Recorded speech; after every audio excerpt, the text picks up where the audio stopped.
Okay, so year nine, so we're going to move on to look at a very, very famous World War One poem called Dulce et Decorum Est by Wilfred Owen. Wilfred Owen was one of the most famous World War One poets. You may well have heard of him. You may have already done some research about him if you've been doing the research activities during lockdown. So if you don't know anything, we're going to find out a little bit more about Wilfred Owen before we look at Dulce et Decorum Est.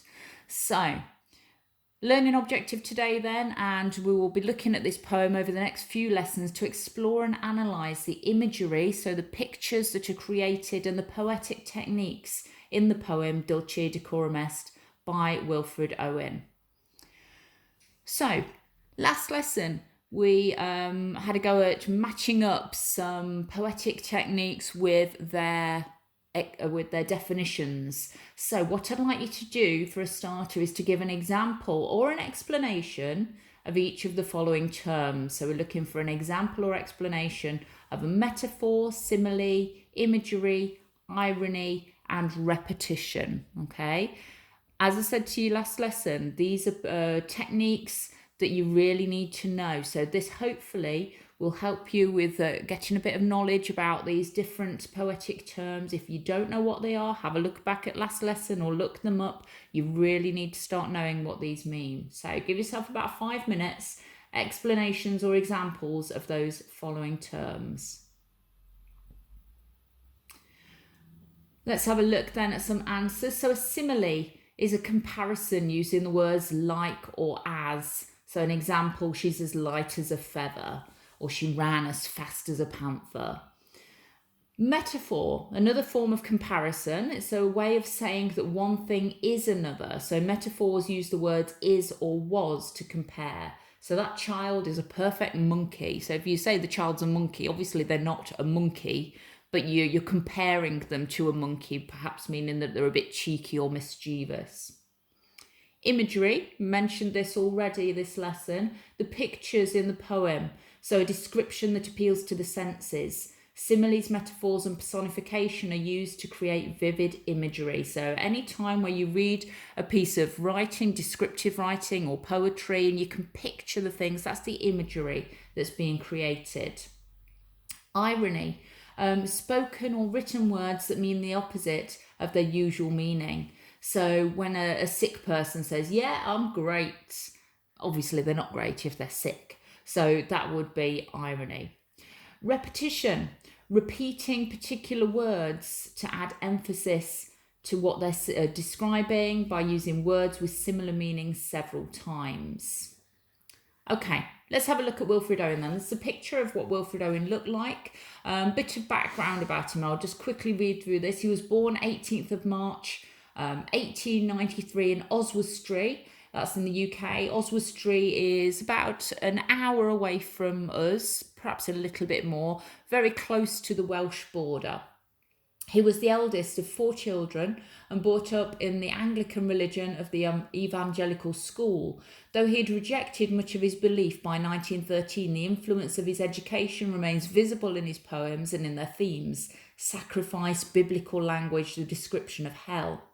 He moved to Bordeaux in France in 1913 as a teacher of English in the Berlitz School of Languages. 1 year later, he was a private teacher in a prosperous family in the Pyrenees. Prosperous means really rich and well-to-do.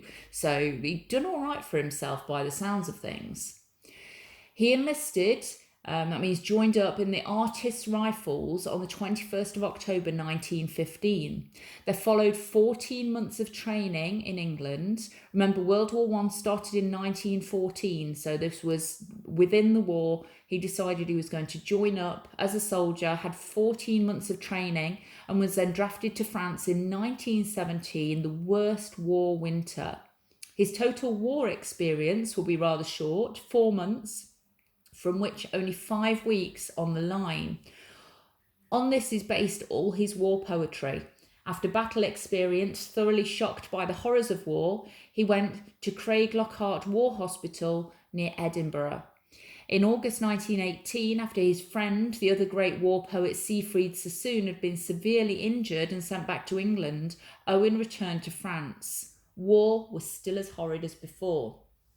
The butchery ended on the 11th of November 1918 at 11 o'clock, 7 days before Owen had been killed in one of the last vain battles of this war. Okay, so he actually died at war only 7 days before the end of the war. Okay, quite shocking. It must be quite difficult for families to have to deal with, thinking, if the war had ended just a week earlier, he would still be alive.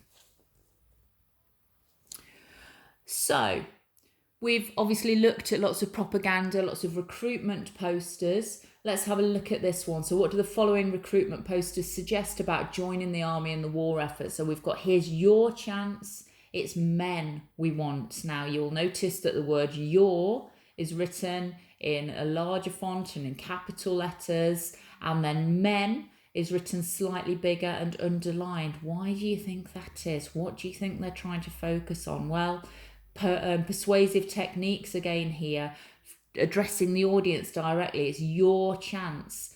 Again, we've got that pointing image, haven't we? And it's men we want. Now, if you think about young men when you're growing up, you perhaps don't want to be seen as boys anymore. You want to be seen as more grown up and as men. So this would help with those young teenage lads who were thinking, yeah, I can be a man, I can stand up, I can fight for my country. And then they would go and enlist. A few others, be ready, join now. So we've got imperatives used there when you're telling somebody directly what to do. An appeal to you. Again, we've got that pointing finger, the word you, addressing the reader directly. We've got halt. Who goes there? If you are a friend, join the British ranks and help the brave lads at the front. So making you feel perhaps if you're a bit unsure about whether you want to join up or not. If you are a friend, it's making you question yourself, isn't it? Well, I am a friend and they are brave, those lads that are up there, so I better go and join them. And a few others. I'm not going to read through all of these. So, going back to the poem then, the title, Dulce et Decorum Est. It's taken from a Latin saying, so it's actually written in Latin, and it means it's sweet and right to die for your country. It's sweet and right to die for your country. So in other words, it's a wonderful and great honour to die for your country. This was widely quoted at the beginning of the war, and poems like Pope's Who's for the Game reflected this idea. So if you think about that poem we looked at by Jessie Pope, the first poem, Who's for the Game, where she made it sound like a game of rugby and it was all going to be a bit of a laugh, and she used words like fun and picnic. She was presenting that idea, wasn't she? That saying it's the right thing to do, to go and die for your country. You should be proud to die for your country. So, is this sweet? Is this right? Is this fitting? Let's have a look at the reality of the gas attacks. With mustard gas, the effects did not become apparent for up to 12 hours, but then it began to rot the body within and without. That means from the inside and on the outside. The skin blistered. The eyes became extremely painful and nausea and vomiting began. Nausea means feeling sick, vomiting actually being sick. Worse, the gas attacked the bronchial tubes, stripping off the mucous membrane. The bronchial tubes are what we breathe through. So that would mean it would be very, very difficult to breathe. Your insides would become very dry. The pain was almost beyond endurance. Most victims had to be strapped to their beds because these guys were in so much pain they just couldn't sort of lie still, or they were just screaming in absolute agony. And death took up to 4 or 5 weeks. That's the harsh reality of the gas attacks. So, going back to that quote, the name of the poem, Dulce et Decorum Est, it's sweet and right to die for your country. That question we've got at the top of the screen here, is it sweet? Is it right?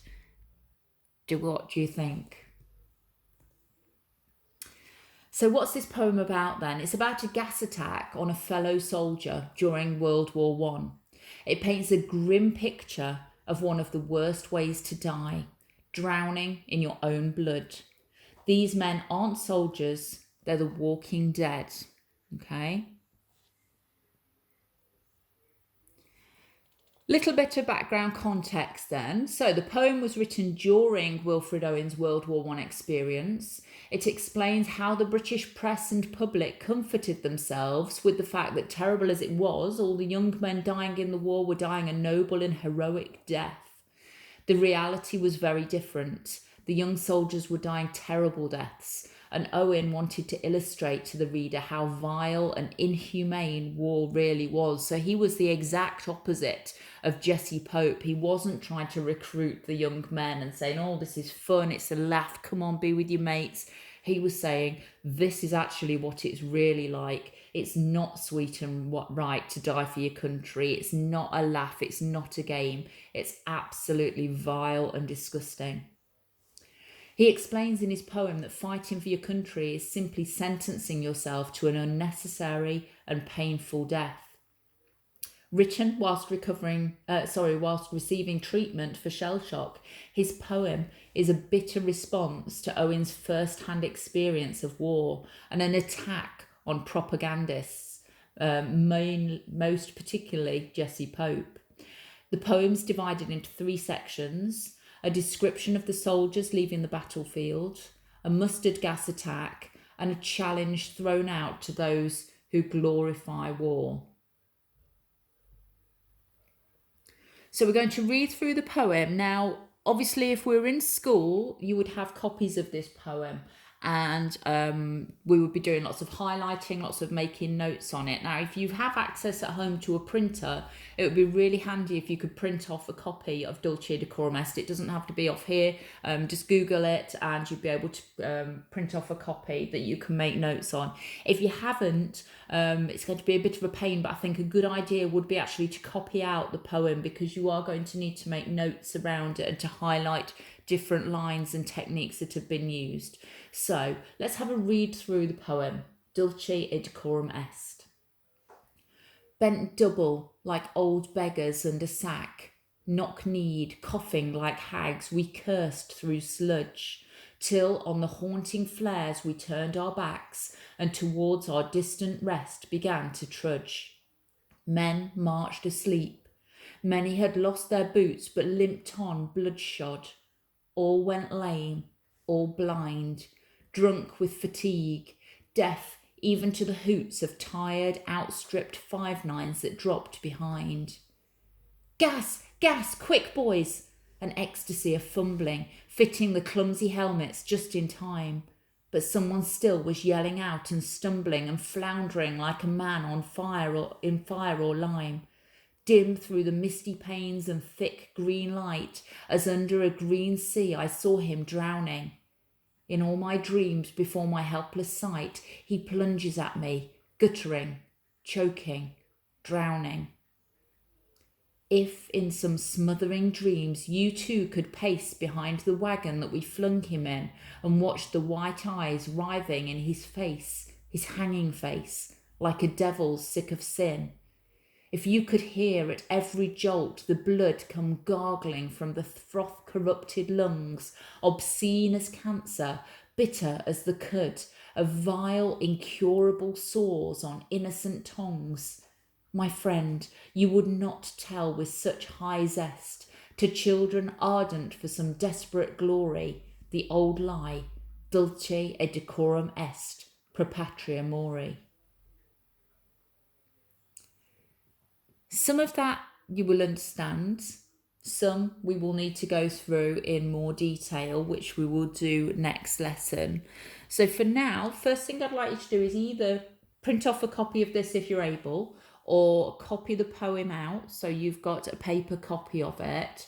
And then the activity I'm going to leave you with today is just to go through and highlight any poetic techniques that you can find. So if you can find any similes or metaphors in there, any repetition, any of those other poetic techniques that we had a look at last lesson. There were 10 poetic techniques that you wrote down: personification, irony, and so on. Have a look, see if you can find any examples, and just underline or highlight them and just write next to them which poetic technique it is. And we'll have a look at that in more detail and go through the exact meaning of the poem in our next lesson together. Okay, well done.